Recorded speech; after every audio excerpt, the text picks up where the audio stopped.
How would you say the results of a non-surgical facelift compare to those of a surgical facelift? So I've had some beautiful results combining the things like the neurotoxin with the fillers, with the laser, with any kind of these non-invasive, but you can get a dramatic result. Wow.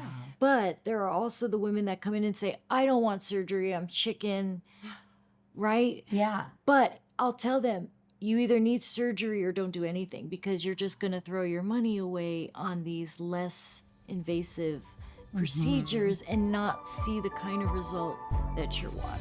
Welcome to Care Experts, a podcast dedicated to providing the inside scoop on health and self-care. Make sure you join us each week for candid conversations with wellness and medical specialists. Yes, real experts here to help you make the best choices for you and your loved ones. I'm Melissa, a native Texan living in Atlanta. And I'm Sayla, a Californian through and through, and we're your co-hosts. That's right. We're both proud moms here to have meaningful conversations with experts from all over the country who empower, inform, and inspire. From cosmetic to dental and vet to vision, this is Care Experts. Melissa. Oh my gosh. Is this real? This is real. We're doing This is happening. We are doing this podcast. Care Experts. Sayla Victor It is so good to be is here my with you. co-host Melissa knows it all. on Care Experts podcast. Yes. A dream come true. It really is. And for it's a both of real us. collaboration. I know. Well, I just think of us both, momming it every day. Every Mom and survival mom. mode. Survival. Every day. Yes. Right? And this is just a dream come true to be able to come here Yeah. with all of the things we've worked so hard on all of these years, in addition to being moms. That part. You're You're a mom of 3 boys. Yes. I've got the one. All under 5 between the two of us. Oh, It's insane. I mean, how do we find the time? we don't. We just don't, Yeah. basically. What's so great about this opportunity, though, to be co-hosting this podcast together is that we get to ask questions about topics that we are already thinking about and Yes. really care about, Genuinely interested in. and have candid conversations with medical experts and learn something. Yes, health and wellness experts that are here to teach us and you. Yeah, and help our audience learn too. And Yes. ask those questions that perhaps you're too nervous to ask, or maybe you don't have someone you can ask. We do that. Well, That's exactly what we do. Exactly. And I know that we're like-minded about this, is that we love to help others That part. find their path in the health and wellness. Yeah, and get real information, not information that you just typed into a search engine. Right. Dr. And TikTok. Dr. TikTok, Dr. Google, Not Dr. real. anything on social media. And not to say that you can't find some good beginnings on social media or in from an algorithm, but if you want fact-based information, you want to talk to a medical expert, and that's exactly what Yes. we're going to get to do. So, for the last 20 years or so, I have been a news anchor, reporter. I know. I've covered sports. I've covered the Olympics. But you're also so passionate about health and wellness. I really just am. knowing you. I'm in my 40s now. I know right? that and too. and it's funny how as you get older and as you start paying more attention to just your body, especially after having children, you become more focused on how can I maintain what I have and perhaps get back what I've lost. And also live longer for our children, live a fuller, healthier life. Yeah. I know. And as you know, I am an actress and a comedian and voiceover. I mean, I do a lot of things. You do a lot. She does a lot. I do a lot. And before I had kids, I was a personal trainer and fitness instructor. So I really, like you, want to know how I can live to my best possible healthy self. And I want to help others do the same. And it's like we're multi-hyphenates who've also added the being a mom now. Exactly. And that's a full-time job, right? But I think a lot of moms look at it as like, okay, well, I've had kids and this is just what I look like now, or That's this is right. what I have to deal with now. And there's so much of a stigma surrounding some of the things that moms are interested in after their bodies change. Right. Well, that's very true. Well, and that's why we are here to bring you experts from so many fields, whether it's plastic surgery or dental, eye health and eye care. Yeah. Veterinarians. You're hearing all You're of hearing that, yeah. all of This it. is a whole body conversation. Oh, also members of the family who walk on 4 legs. That's right. Yeah. Our little furry friends. Our furry friends, right? We're going to talk about that We're too. going to talk about that. All of these things on our Care Experts podcast. every week. We're going to be here for you. And today, Ooh, what's our first topic of discussion? Go. okay, we are talking about facelifts. Ooh, and we talked about how momming is a full-time, 24 hours a day I know. job. You can see it on my face. Well, you can see it on everybody's face, right? But how can you feel and look refreshed, right? What is a facelift? What does that actually involve? And is there such thing as like a mini lift? Or a non-invasive facelift. Or a That's what I've heard about. non-invasive facelift, Yes. right? Oh, I and wanna how ask about invasive is a facelift, right? So we get to talk about that. And how today. soon can I get one? Just kidding. Am I a good candidate Am I for a it? good candidate? Right now. Right now, yes. And so we're going to bring in Dr. Suzanne Quart. Dr. AKA Q. Yeah, I was going to say AKA Dr. Q. That's what she Yes. goes by, right? And Dr. Q did her general surgery residency, plastic surgery residency, as well as research at the LA County and USC Medical Center. Yes, she also served as chief resident in plastic surgery at USC from 2003 to 2004. Dr. Q completed a specialty postgraduate fellowship training program in complex plastic reconstructive surgery. Say that 3 times. I mean, seriously.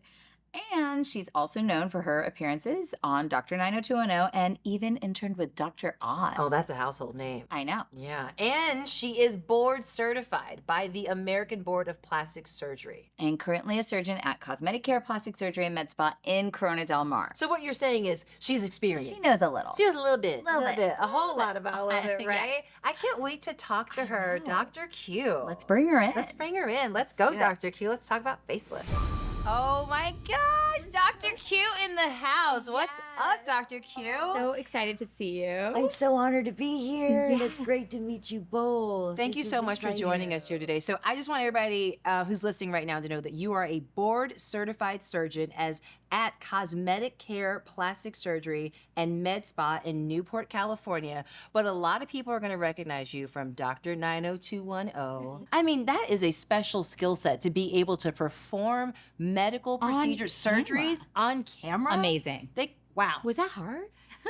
You know, it was a really fun experience because they just basically said to me, just be you and do what you do. So that's easy, right? I mean, there was really I did it like if the cameras were there, they weren't there. Right. Just, yeah. You're so- locked in, you're You focused. didn't that get was distracted by them or anything. was Wow, that's fun. amazing. I mean, your energy level, as you know from being on camera, is up. So maybe you go home a little more tired, but Yeah. it's all fun. You got It's to all dial it good. up a little Yeah. bit. Yeah. Well, I think that's a special skill. For sure. I'm gonna do surgery on camera. I Extra can't do pressure. that. You also interned with Dr. Oz. Yes. What was that like?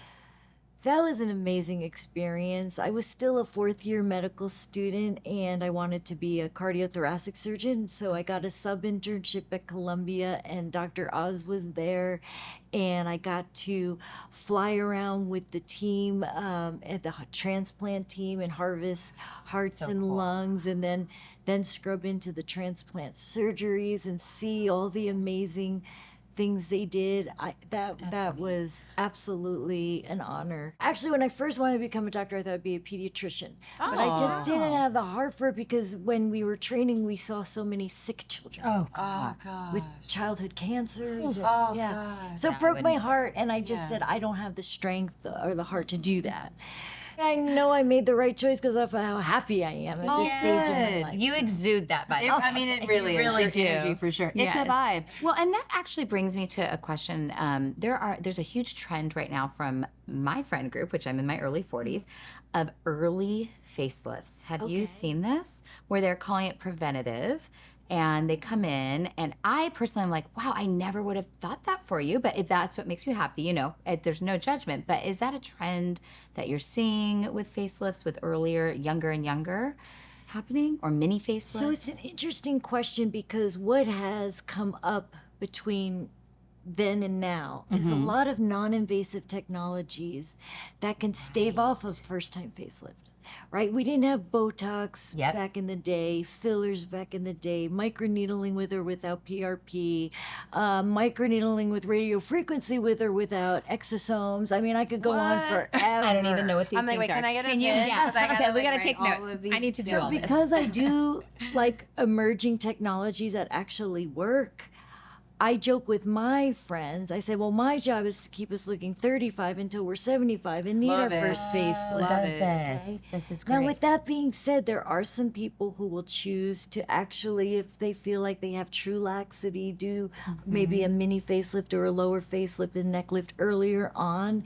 And a lot of it just has to do with your anatomy and your genetics, like how much, if you have truly hanging skin, the only way you can really tighten it is surgically. But if it's very mild, we could do some non-invasive things and stave off the time you need your first mini facelift. You hear the term facelift all the time, but what is a facelift and what areas of the face are you actually addressing? Good question. Yes. Well, I actually joke with patients that we really should call it a neck lift and we just happen to pull your lower face at the same time. Oh! And a lot of women, well, their first complaint is the laxity they're starting to see and The feel in the jowls. central and then the jowls. So a facelift is a surgical procedure where you're going to have incisions in front of the ear around this area called the tragus, around the earlobe and into the hairline. And the reason that you need all that, it's the post-auricular incisions that help us tighten the neck and the pre-auricular incisions that help us tighten the face. But the deep muscle layer in the face is called the SMAS. And that's for the superficial muscular aponeurotic system. A big, Wow. Yeah, Big try to say that time. Yeah. 10 How times many fast. acronyms are we going to learn I today, know. Dr. Q? We're going to be But what experts to next. know about that is the SMAS is contiguous with the platysma in the neck. So when we tighten up the SMAS and you need to tighten up the platysma, they're kind of joined together. So Okay. you really need to do both. Yeah. Okay. Oh, that's so interesting. So if someone says they're just getting a neck lift, is that actually not true? Because I've heard that too. There are some practitioners who can do some straight neck lifting procedures. I used to do some of those. Okay. But in order to conceal the scars very aesthetically and hidden around the ears, typically it's a combination of a lower face and neck makes lift sense. together. And And they usually need both. okay, and the same Depending with on the an laxity. eye. When people say, "Oh, I just did my eyes," is that an upper facelift or is that? Nope, that's okay. an Oh, that's upper something- eyelid lift, also called an upper blepharoplasty, or a lower eyelid lift, where sometimes I do it from the inside of the eye. So if someone has just the fat pads in their lower lids, but doesn't have a lot of excess skin, I can take out the fat pads through the inside of the eye. That's called a transconjunctival approach, and there's no scar. Wow. And then I'll laser the skin around to tighten it up. Which, by the way, we're talking about some of this people are doing for vanity reasons, but I actually had a friend who did it because her eyes started closing, like she couldn't see as well, and she had to get her eyes opened so that it was crazy, and it was like life-changing for her. Oh, Literally that's great. life-changing. I know. So is that, I mean, probably something you've seen before. Yeah. Okay. So- You've seen it all. I'm sure, It's Dr. yes. Q. Yeah. The term is called dermatochalasis when you have too much extra skin, but what can happen is if it starts hanging too much, people can lose some peripheral That's what was vision. happening to her. And it was hard Exactly. for them to see. So then when you remove that excess skin, their eyes are opened up brighter Yes, and no they more don't car accidents. Oh, we don't my want that. gosh. But yeah, it was truly life-changing. It's really true.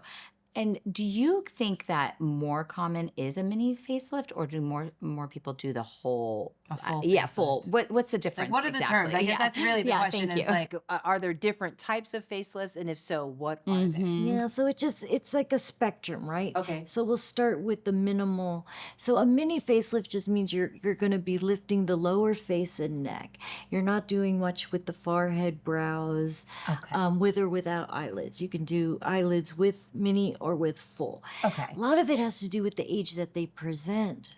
So let's say they're in their late 40s and they really just have minimal, some jowling and a little neck laxity. So they're a good candidate just to get the mini facelift. But let's say someone is older or has more aging and they have brow ptosis, which is the brows are low, and they need eyelid surgery, and they need everything else. Yeah. That'll be more of the full facelift. Okay. Wow. And then we could add a resurfacing procedure on top of that, whether that be the laser. And I like to use a CO2 that's fractionated. And that's what allows us to be able to resurface at the same time as surgery. We used to not be able to do that. And people would just get peels around the mouth for the heavy wrinkling. Now with the new laser technologies, and we can control the depth of penetration and the pixelated fashion that it's delivered, it's safer, and we can offer that now. So if someone's already coming in wrinkled like me, please. You look then you great. pull the skin and there's those fine lines left, that's where the resurfacing comes in. Am I understanding that? Okay, so it's like ironing out the skin a little bit, like putting the iron. Yeah, I love call it smoothing. It's smoothing. Sorry, I call was it my picturing an magic iron. eraser. So imagine, Like in that. Photoshop, where you're like, we're doing a little magic eraser because it can treat both the what we call static rhytids, which just means they're permanent. We can go I can go over those deeper, and it's great for crepey skin, like we start to get under as you get older, and crow's feet and things. Yes. Oh, aging. And it's like you said before too, it's not that it's anything unnatural, that people are more coming in lately to do more natural procedures. Usually really cool. people will come in and say, "Oh, I don't want to look pulled." I don't want to look like a pretty alien. Right? Pretty alien, Nobody I wants love to it. look like that, right? No. It's not trendy. No. Not anymore. Thank So God. I think also what's important is when you're going for your consultation, what a lot of my colleagues as board certified plastic surgeons, we don't just address the skin. You have to address the deeper SMAS, which is that deep facial muscle. Okay. And it descends over time. So I like to elevate it and I do sutures up in the cheekbone area in order to lift up where it's jowling or where it's descended from, put it back where it belongs, and give you a little auto augmentation of the cheek area. So cool. And then your skin flap isn't just, it's not such a tight inset. Like you're taking tension off it, then your scars will be better. So you have to address know, the it's like an layers art. of Every the skin. every It's a moment science we're and just art. both I mean, the layers We're of like, the face. Well, this is so educational because also, like, I don't know, have you seen that girl on she TikTok, Instagram, whatever? She wears tape on the side to pull everything back. I wear those stickies at night to pull it. But you're do? literally, yes, I totally do. I'm like, well, Is because that I'm comfortable? breastfeeding, I can't do Botox. It is not comfortable, and my poor husband turns and looks, But I do it all that I can while I'm breastfeeding. But it is the pull that people are looking for, and I think that's so cool that you can like artistically do that. That's amazing. That's Just like a another sculptor. reason I chose plastic surgery, because for the most part, surgical specialties, the procedures are kind of rote. Like you're going to do most appendectomies pretty much the same. The same Or way. Gallbladders, right? There's not. Whereas plastic surgery is completely artistic. That's so cool. Not only do you have to have an eye, but then you have to have the technical skills to back it up. Right? Yes. So I loved that it was a creative, artistic It type of really surgery. is. And you also have to have very good judgment as to what you can combine and how people will heal and respond. I have to ask you this: who is an ideal candidate for Yes. a facelift, and like, what age should someone be even considering it? It usually starts with if you really have hanging neck skin Okay. and jowls, you are a good candidate. Triple chin kind of thing. No, but I mean, sometimes you start to see the early banding of the platysmal muscle, but then some people may have actual like a hanging, Like a more pronounced, and they don't want that. Or, and the jowling, if it's significant and the nasolabial folds are very deep from laxity, then those are things where non-invasive treatments, such as I'm sure you've heard of thread lifts and things like that. Yes. That's for mild. And the other thing is thread lifts may not last.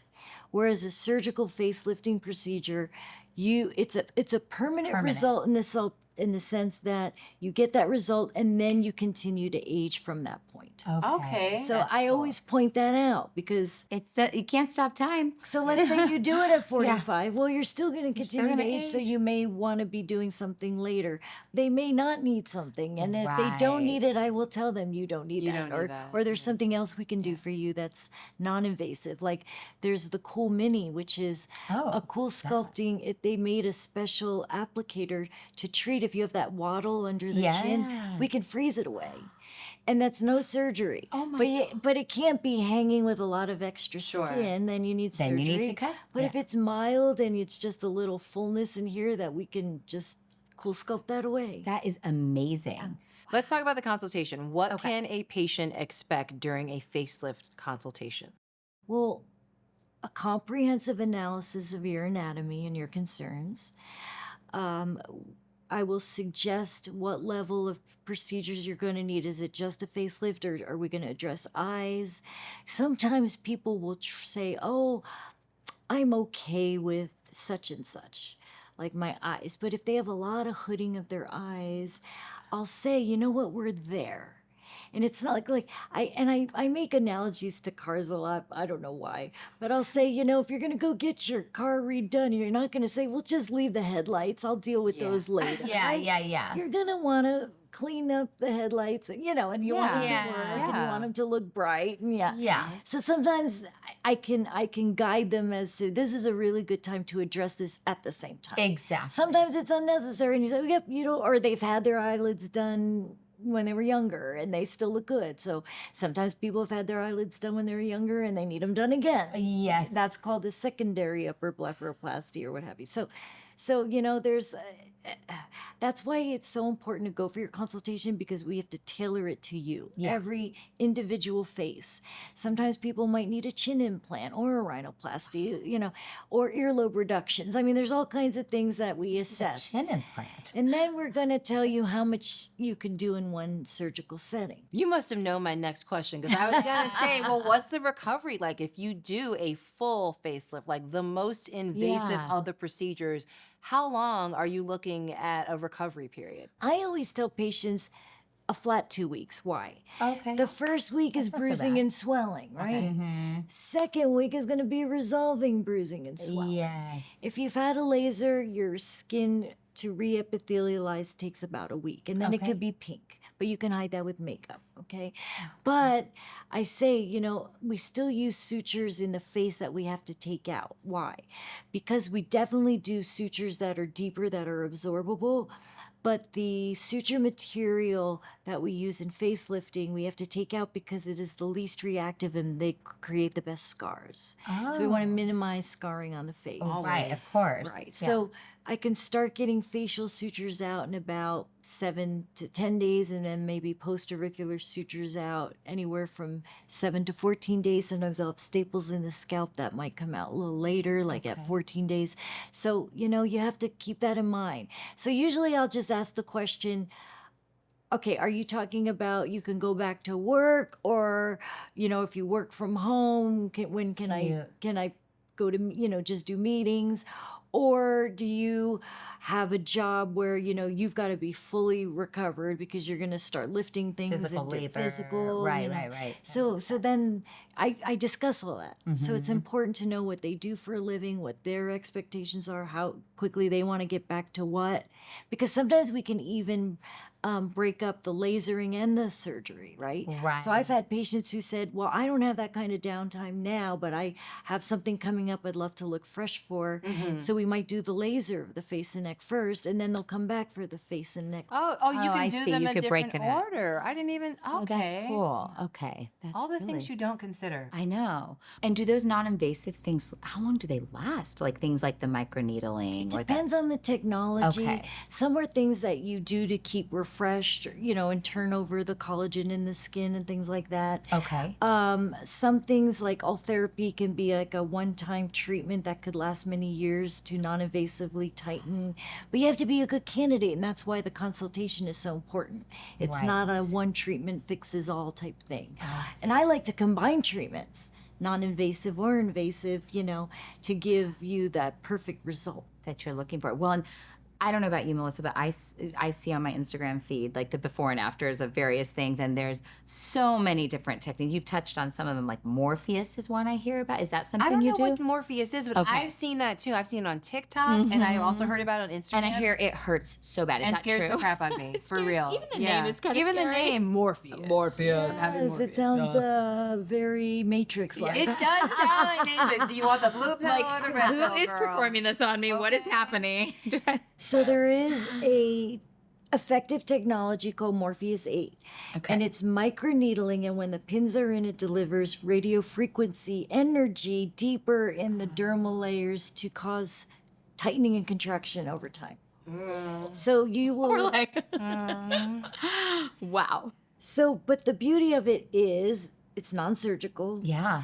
It causes a surface improvement because of the microneedling. Visibly, like you can see Yes. a difference. Like, Okay. But it causes tightening over time, but you do need a series of treatments, typically 3 to 5. Oh, wow. Now, depending on the technology, there's also a technology called Sylfirm X.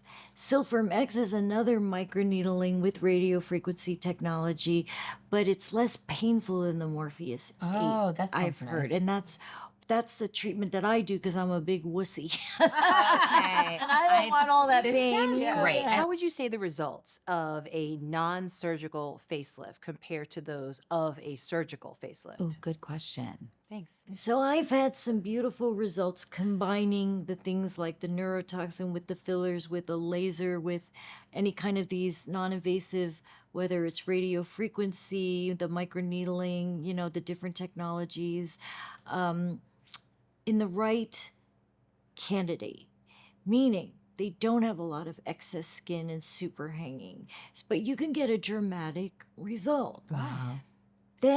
But there are also the women that come in and say, I don't want surgery, I'm chicken, right? Yeah. But I'll tell them, you either need surgery or don't do anything because you're just going to throw your money away on these less invasive procedures and not see the kind of result that you're wanting.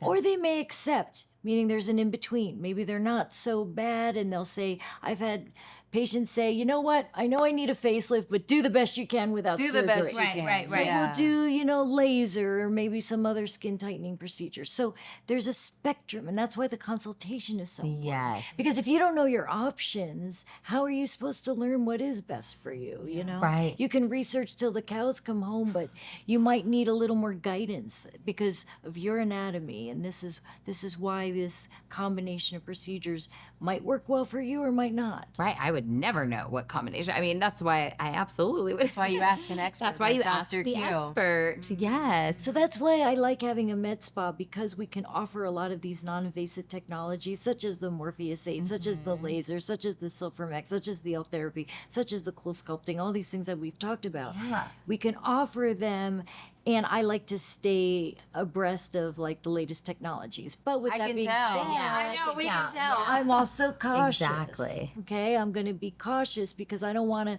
purchase something that we're going to find out doesn't really have the gosh. best results or doesn't, or doesn't last or what Right. have you. So I usually will wait a bit just so that my colleagues who, maybe their job is to do research to see how well these things work and just make sure it's like a little bit more tried and true before jumping on board. We have to talk money because obviously you're not doing this for free, Oh, right? no? No, it's not for Okay. free. It's not for free. So let's say I am an ideal patient for a facelift, but I don't have the money to pay for it. Are you offering financing options for that? Absolutely. Oh, thank goodness. Yes. Thank goodness. I have always loved to offer CareCredit and will continue to do so. That's great. The CareCredit credit card. Yep. Got to put that in my wallet. That's what you want in your wallet. Yes, definitely. Okay, so if you are a patient and you are looking for a plastic surgeon for these facial procedures, what should I be looking for in a plastic surgeon? Yeah.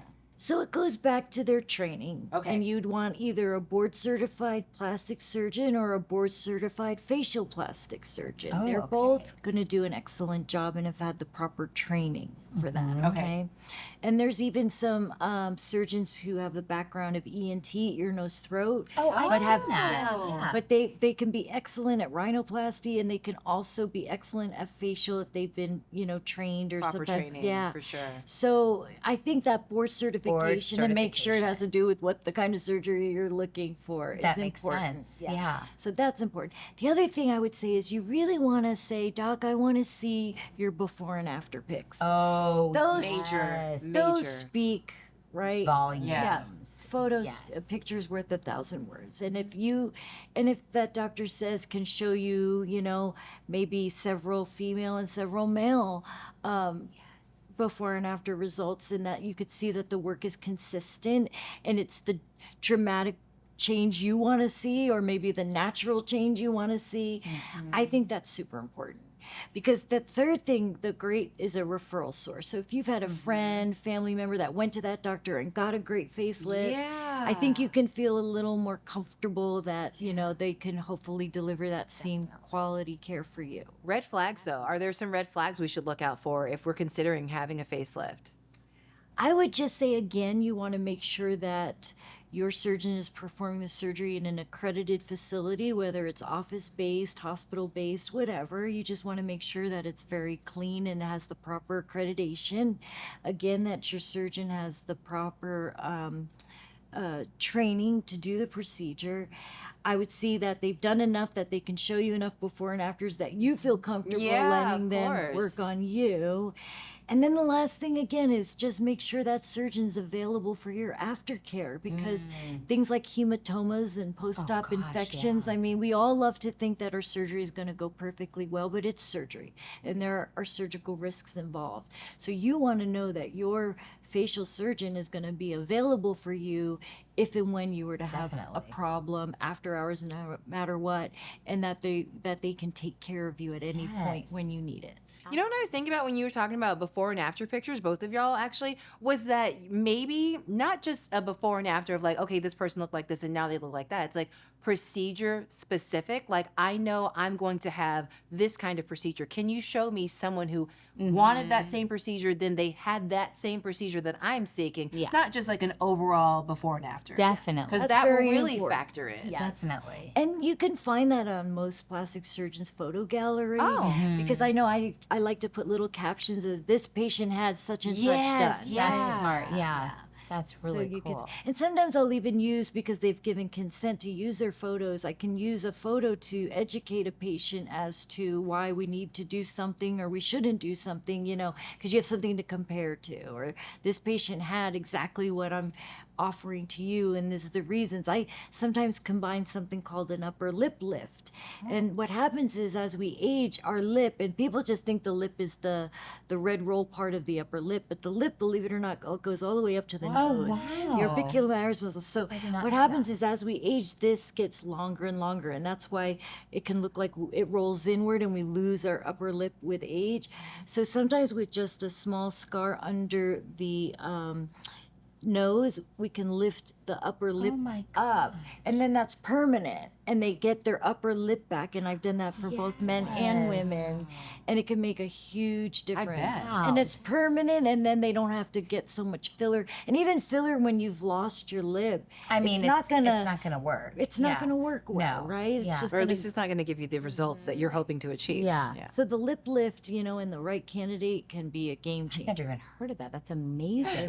It's so That's why she's Dr. Q. That's why she's our expert. Well, and that brings me to our favorite time, our little segment called Ask the Expert. Where I know, kind of not rapid fire, but we get questions from the audience and our listeners. And we got some questions. Every week we're going to get answers from our experts, from a handful of anonymous card holders and from our listeners. So these are their questions. These are real people who want real answers. And because we have you here, we are going to ask you. And these are great questions. They're always really good. So our first question, how long does a mini facelift last? It's a good question, but it's a little bit difficult to answer. Because a surgical procedure such as a mini facelift is a permanent result, but you continue to age. Right. Duh. We're not actually stopping We time. wish we could stop time and stay looking 35 not forever. a magician? So that's how I answer that one. Because and it makes sense. That does make sense. Absolutely. Okay, what is the average age of women who are getting full facelifts? So I would say if you're getting a full facelift, you've probably waited a little longer, right? So you're going to be maybe older. But I see women looking fabulous up until 70 before they need something. And I've seen younger women need something sooner. So there really is no average age. See what I'm saying? It's very individual. dependent. And what have they done before or not done before? Right. You know, if someone says, I've done nothing. And where do I start? You know, but Let you me know, help Yeah, let me help. But sometimes seat. if someone hasn't done anything previously, you might have to do a little more to get them where they want to be. Exactly. That makes sense. Do you recommend Botox or something else for sagging eyelids on a 46-year-old? Absolutely not. Okay. And let me tell you why. Oh, wow. If your eyelids are sagging and then I do Botox, I am freezing basically your frontalis muscle, which will make your eyebrows feel heavier and will make your eyes feel more saggy. Oh no! And then you can't lift up your eyebrows to open up your So eyes. the opposite of what you're even wanting. So I have counseled many patients, and men are particularly grateful when I tell them, I'm going to make your brow heavier. And they'll be like, no, I absolutely don't want to do that. And thank you for telling me. So what would you do? So you can do an upper eyelid lift and take Okay. out the extra skin. And then once you've removed that excess skin, that's called dermatochalasis, then you can freely do a neurotoxin Botox, to relax the forehead because they're not going to, droop more. Okay. I just love that you really use your expertise and your honesty Yeah. to give real answers and solutions for people instead of just saying, here's the menu, pick what you want, and then I'm going to give you Well, that. she's an artist. This is what Obviously. we're saying. And It's Dr. art- Q. It is. It's true. Okay, what can be done for loose skin on the neck and how long is the recovery time? So, whenever you really have loose skin, that's where you need a surgical lower face and neck lift. Okay. Right? Remember the neck lift that happens to pull the lower face at the same time. And Yes. then it's really because this platysma and this mass is contiguous, blah, blah, blah. We've discussed that. Now, with that being said, if the laxity is more mild, I've done where, let's say the banding is early, the platysmal bands where you see it. Sometimes we can inject a neurotoxin such as Botox or Xeomin into the band and relax it. And then do something like a microneedling with radiofrequency oral therapy to tighten up the skin. It doesn't that sounds like it's not gonna It's feel not a good there. massage. I don't know, but here feels so sensitive. I don't know. I mean, beauty can be pain, but No then pain, results, no gain. honey. Yeah, results. that's true. Oh, We have medications. but you numb it. Yeah, okay, good. We do good, topical good. numbing. See, that's good. Okay, that I could take. And I feel like Here I am this saying last not part no. though, but the recovery time for that, how long is that? So if it's a non-invasive, there's zero recovery. If it's surgical, again, the 2 weeks you have to allow. First week is bruising and swelling. Second week is right. Right, that makes sense. Okay. But they'll see the effect immediately, which they love. Well, that part. That is. So meaning as soon as you take off all the bandages, Yeah, they you're like, already see oh their my tight God. neck. It's like the And I've reveal. had women that's the first thing they look at because they'll say my neck bothered me for so many years, and as soon as they take and they are like, oh, I love my neck. That's amazing. Is that similar to another question we have right here? Is what's best for the jowline and fat under my chin? That So seems is that really similar. Yeah, it feels similar. Yeah. So if it's mild, meaning you don't have a lot of hanging, but you have that submental waddle. If it's very super mild, we can do that cool sculpting, cool mini applicator. Oh, okay. Let's say it's a little more significant and full. Then we can, through tiny stab incisions behind the ear and one under the chin, do lipoplasty of the neck and jawline. So we can sculpt out that jawline. Wow. Yeah. And that's a popular procedure. Wow. you know. You're a sculptor. That's what it is. Yeah. You're like a sculptor. That's amazing. So we can do that. And then I already forgot the question. So No, after you already. the that was the it. question about answer- the fat What's under the best for chin that. and the jowline. You just answered that. Okay, so this person is saying that they had an eye lift and a facelift 6 years ago. Should it not still be holding up after this short time? Oh, okay. That's a great question. I would ask then that person, what was your age when you had it? Because, 6 years from 40 is different from 6 years at 50, which is different from 6 years at 60, which is different from Right. 6 years That's at 70. true. Also, what has happened to that person in that 6 years? Right. Have they undergone a lot of stress or had some health issues or what have you? I don't know. Right. So, when we say permanent, that's where I say it's a permanent result, but you continue to age. Right. You live your life too. Yeah. Are you changing your diet? Are you going out in the sun a lot? Are you stressed with 3 boys? You guys are answering the question. That's Yeah. great. Yeah, well, we're so getting it to really the experts does today. depend. It really And usually what I'll ask is show me photos of what you like before your procedure, right after your procedure, and then I compare it to how they're looking right in front of me.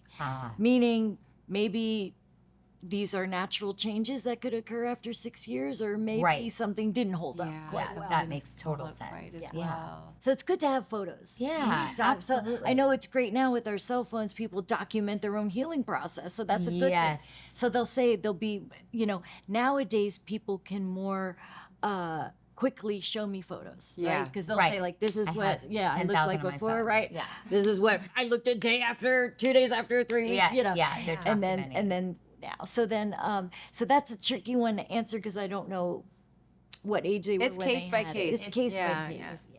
This has been so informative. Oh, I good. feel like I'm an you. expert now. Well, I don't know if I'm an expert, but I certainly feel that I know so much more. much more. And it definitely feels like you've taken a lot of the mystery away behind just the terms we use all the time that we don't really know about, but now we Exactly. do know about them. Well, thanks and to you. also, I feel like I personally have so many things I want to try. But, like, especially in the non-invasive world, do you know what I mean? I didn't know about all these things. Oh, and that's it's, good, It's yeah. very exciting. And And they're constantly changing and emerging, so it is nice when you do get someone like you can like you were saying, I didn't even know that existed. Yeah, exactly. didn't even know. Didn't even know. How cool.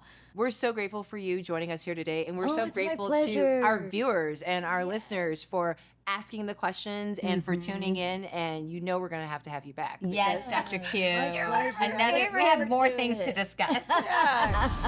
Thank you so much for joining us and being part of our growing community. Stay tuned for new Care Expert episodes every Wednesday. And don't forget to subscribe on your favorite podcast app and YouTube.